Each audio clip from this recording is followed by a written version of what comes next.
Well, hello everybody.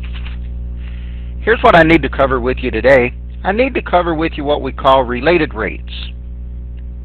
I'll give you an example here before I move on into our class examples. Here's what we mean by related rates. Let's take something simple like blowing up a balloon. Sounds like a pretty simple concept, but if you think about everything that's happening during that time, the volume of the balloon is changing as you put more air into that balloon. So something that you might see today, you might see something that looks like dV/dt, which means the volume is changing with respect to time. Keep thinking about that same balloon. The radius of that balloon is going to be changing. The longer you blow the balloon up, the more that radius is going to change. It's going to change a lot at first, but not very much at the end. So you're going to see something that looks like dr/dt today. You could see something like the surface area of that balloon is changing. So you might see some notation that looks like ds/dt. What calculus does, it gives us the power to figure out any set of numbers as they're happening. So what's going to happen is we're going to blow up this balloon. At a certain time, we're just going to holler stop. At that time, we can measure how the volume's changing, how the radius is changing, how the surface area is changing, whether we're blowing it up or letting the air out. So there's going to be some notation that you'll just follow along with me. A lot of it will make sense.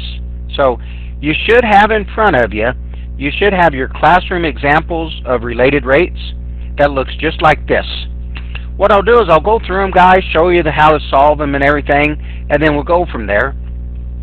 So here's the first one. It says a spherical balloon is being filled. If the volume of the balloon is increasing at a rate of 50 cubic inches per second, at what rate is the radius increasing when the radius of the balloon is 10? There's a lot of information here. So what I'm going to do is I'm going to come over here and list the things that we know and what we want to figure out. One thing that I know, I'm dealing with a spherical balloon. That's important because we're going to derive our formula from that. It says the volume of the balloon is increasing at a rate of 50. So another thing I know that dV/dt is 50. It says, at what rate is the radius increasing?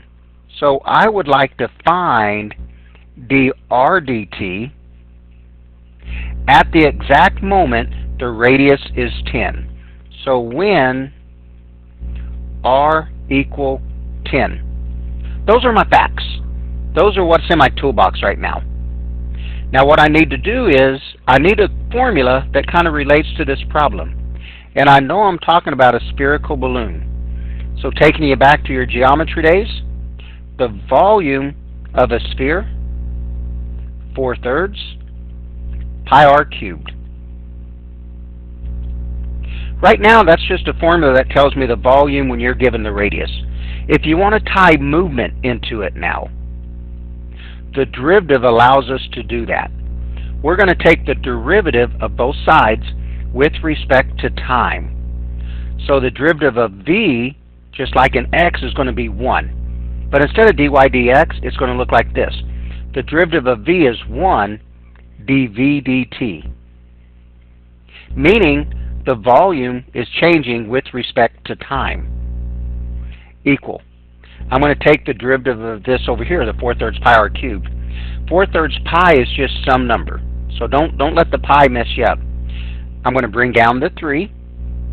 So I've got 3 times 4/3 pi r squared, but the radius is also changing, so I need a dr/dt.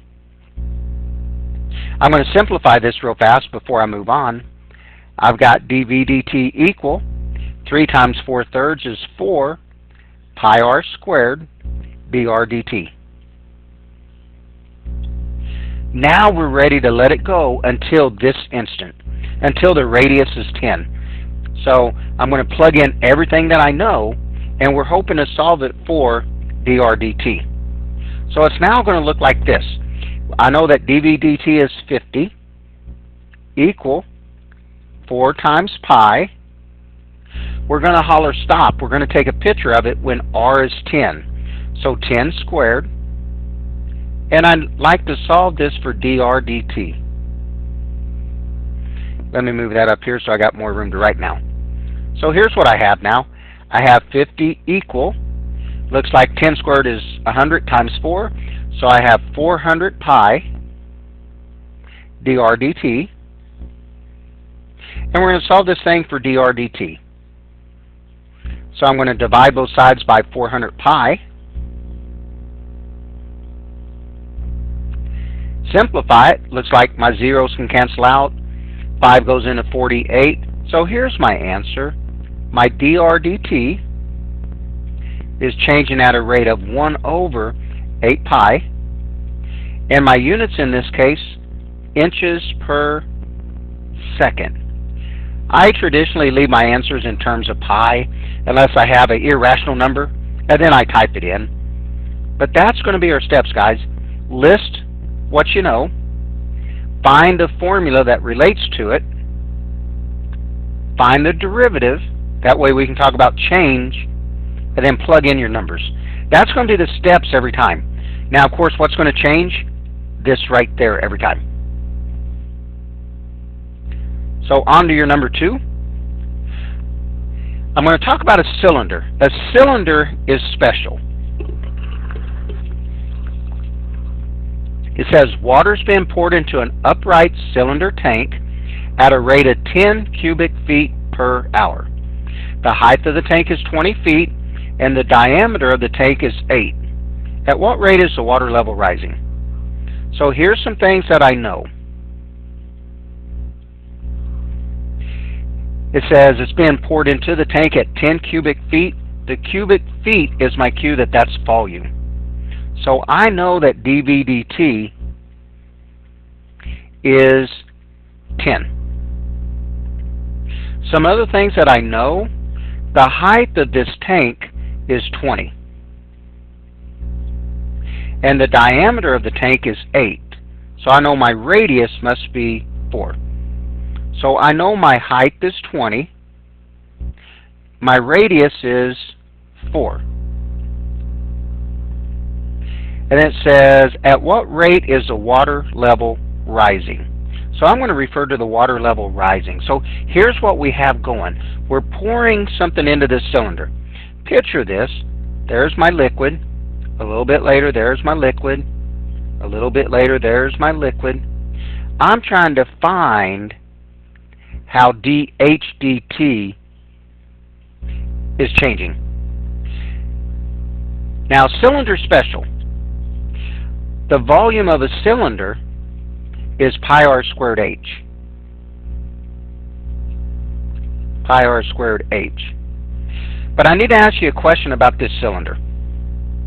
Will the height of this cylinder ever change? And the answer is no. It's going to be 20 feet as long as that cylinder is in existence. But let me ask you this. Does the liquid inside of it change? And it does. So there needs to be a dH dt in there. Now let me ask you this. Will this radius ever change? Right now it's 4. How about when the water is halfway here? Well, that radius is still 4. So in this case, and this only happens in a cylinder, in this case I have a constant. It's not h because the height is changing of the liquid, but the constant is r equal 4. That never ever changes. Whenever you have a constant, we plug that in right away. So here's what I got now. I got volume equal pi times 16 times h. I have not done any calculus yet. Now I'm ready to apply some calculus. I also did this. I got rid of the product rule up here. 2 unknowns. So the derivative of v is 1 dV dt equal the derivative of 16 pi times h. 16 pi is just some constant, is going to be 16 pi dH dt. kind of like a dy dx. Now plug in whatever you know. dv dt is 10. 16 pi is still there. I've got dh dt. And we're going to solve this for dh dt. So it looks like dh dt is going to be 10 over 16 pi. So it looks like my final answer, 5 over 8 pi. And it looks like my units is going to be feet per hour. So there's how the height is changing at the exact moment the radius was that's how the height is changing during the whole time. So once again, list what you know, and then we'll move on. Here goes your number 3. At one point in this one, we're going to have 6 unknowns. It says 2 ships leave a port at the same time. One's headed due east at 21 miles per hour. The other's heading due south at 28 miles per hour. At what rate is the distance between them changing at the end of 2 hours? Well, I need to do some labeling here. I know this is a right angle since it's due east and due south. Since this ship's heading east, I'm going to call that E for east. You could have called it whatever you wanted to call it. And then since this ship's heading south, I'm going to put an S for south. Here's some things that I know then. This ship is moving. E represents the distance that it's covered. dE dt represents the rate. So dE dt in this case is going to be 21 miles per hour.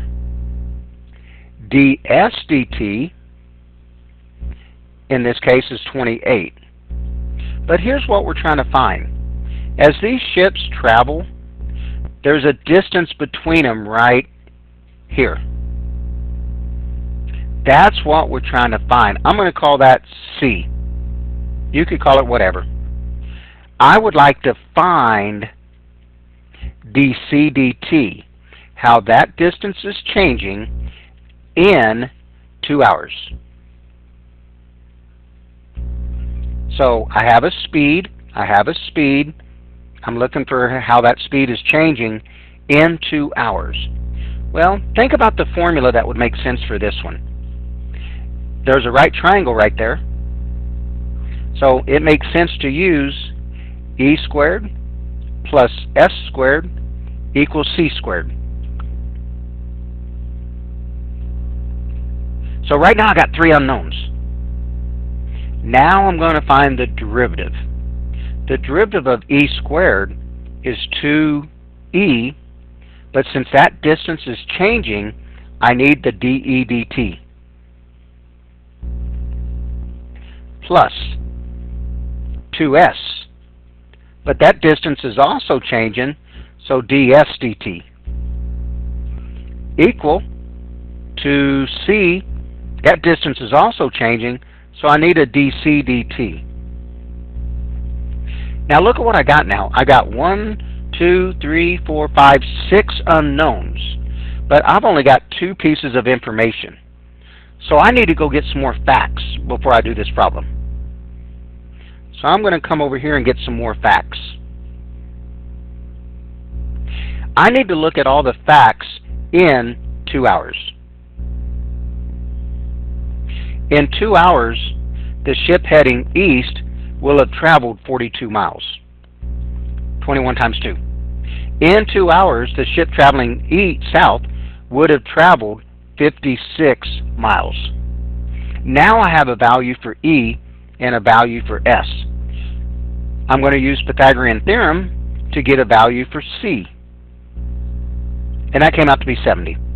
Now look what I got. I got 1 number, 2, 3, 4, 5 numbers for 6 unknowns. So now I'm going to start plugging things in. I've got 2 times my E value, which is 42, times my dE dt value, which is 21, plus 2 times my S value, which is 56, times its rate of 28, equal 2 times my C value times dc dt. So there's where I am now. Well, now all I need to do is solve that. When you run this part through your calculator, you should get something like 4,900, I believe. Hopefully I'm right there on the video. Equal 140 dc dt. And then we're going to free up dc dt by dividing both sides by 140. So I've got 4,900 over 140. If you simplify that, you should get 35 miles per hour. So meaning this distance is changing, growing at a rate of 35 miles each hour at 2 hours. Down the road it may be a little more, maybe a little less. So I've done 3 related rate problems with you already. All 3 are kind of different. It all is based on your formula. That's what makes these a little tough. Here goes our number 4. It says, when a pebble is tossed into a still pond, ripples move out from a point where the stone hits the water in the form of concentric circles. Find the rate at which the area of the disturbed water is increasing when the radius of the outermost ripple is 10 meters, if the radius is increasing at a rate of 2 meters per second. There's a lot there. When you think about this, everybody's done it. You go to the lake, you go to a pond, you pick up a rock and you throw it into the pond. And what happens? It hits. And then what happens is these ripples kind of just form out. What we're trying to do is figure out how that area is going to be changing. So let's come over and list some things that you know. One thing that I know, I'm dealing with the area of a circle.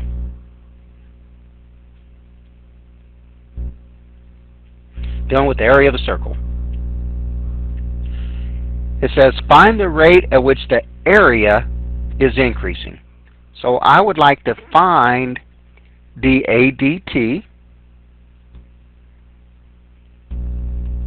when the radius of the outermost ripple is 10. So when the radius is 10, if the radius is increasing at a rate of 2 meters per second. So the other thing that I know that dr dt, the radius is increasing with respect to time, is 2. So there's my numbers in the toolbox again. The main formula, area of a circle. So here's my formula. Area equal pi r squared. We'll find the derivative of both sides. So the derivative of A is 1 dA dt. Because the area is changing with respect to time, the derivative of pi r squared, 2 pi r, dr dt. Now let's plug in what we know. We're trying to find dA dt. So this is my unknown. I've got a 2, I've got a pi. We're going to take a picture and do all of our measuring at 10. And dr dt happens to be 2. So in this case, 2 times 10 times 2, dA dt becomes 40 pi. Be careful with your units on this one though. We're talking about area. And I'm in meters per second. So my ending answer is 40 pi meters squared per second.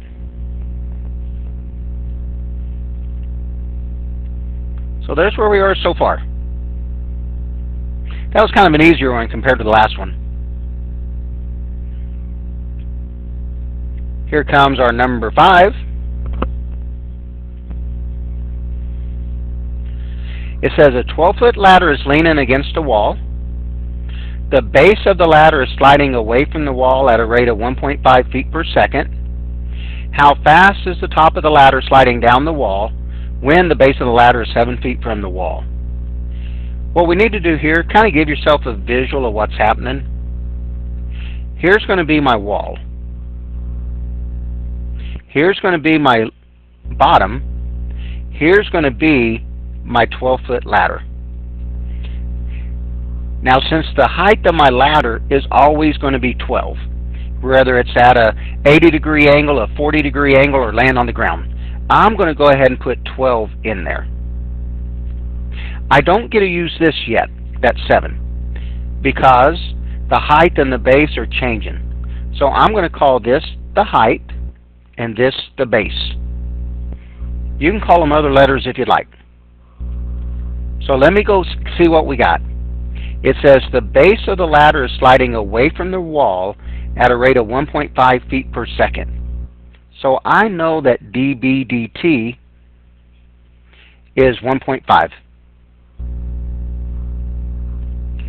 It says how fast is the top of the ladder sliding down the wall. I would like to find dH/dt when the base of the ladder is 7. So when B equal 7. Those are my facts. Guys, let me just re-say this though. You don't get to put 7 in there right there, because that's changing. As that ladder slides away, that distance is changing, so it's not constant. The reason I get to put the 12 in there, my 12-foot ladder is going to be 12 feet. Think about what formula might be pretty good with this one. Usually if a right triangle shows up, unless you're asked to find the area, I'm going to go h squared plus b squared equal 12 squared. Let's find our derivative. So I'm going to have 2h dH dt plus 2b dB dt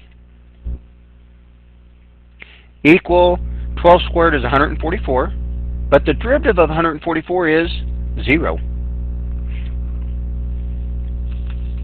I'm going to start plugging in some numbers, but notice I got 1, 2, 3, 4 unknowns, but I've only got 2 pieces of information again. So I need to go get some other facts. I need to get all the facts when B equals 7. So I'm going to take my triangle again. This is 12. This is going to be 7. I'm going to use Pythagorean theorem to get what the height is. I need the height when the base is 7. And I've already done that for us since it's on a video. My height becomes the square root of 95 by the Pythagorean theorem. So now let's go plug those in. So I'm going to have 2 times my h value, which is square root of 95, times dH dt, which is what we're looking for, plus 2 times my base of 7, times my dB dt, which we know is 1.5, equal 0. And then we just need to solve this thing for dH dt. So I know it's going to be 2 times 1.5, which is 3, times 7. It's going to be 21 over 2 radical 95. And you can leave your answer like that. Oh, and when I brought that over, that should have been negative. Or you could go ahead and run that through your calculator and get approximately negative 1.08 feet per second. So either or, and it does make sense that this is going to be negative. As my base is going out, my height is going down. So there's that one.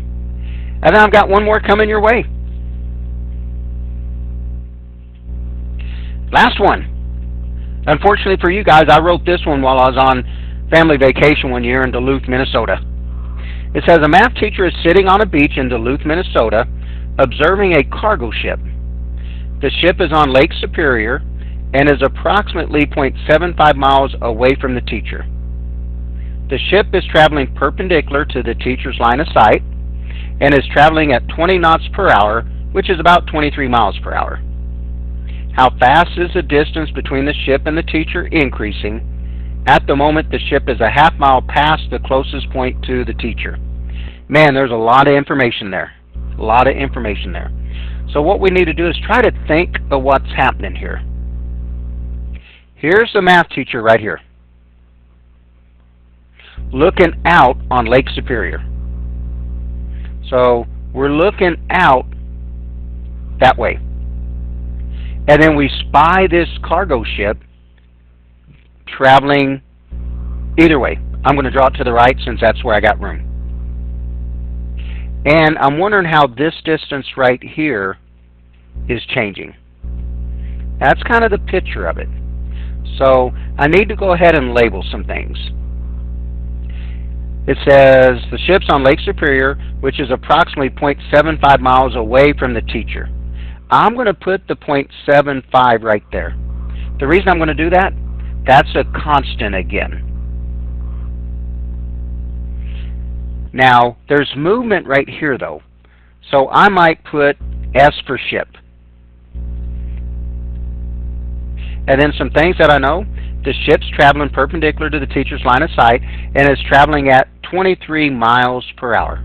So I know that ds dt is 23.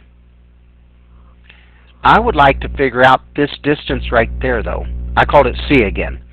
I would like to find dc dt.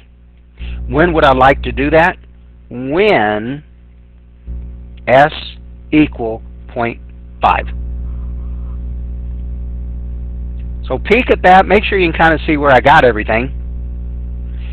Because once we have this part, the calculus part of it's going to be pretty easy.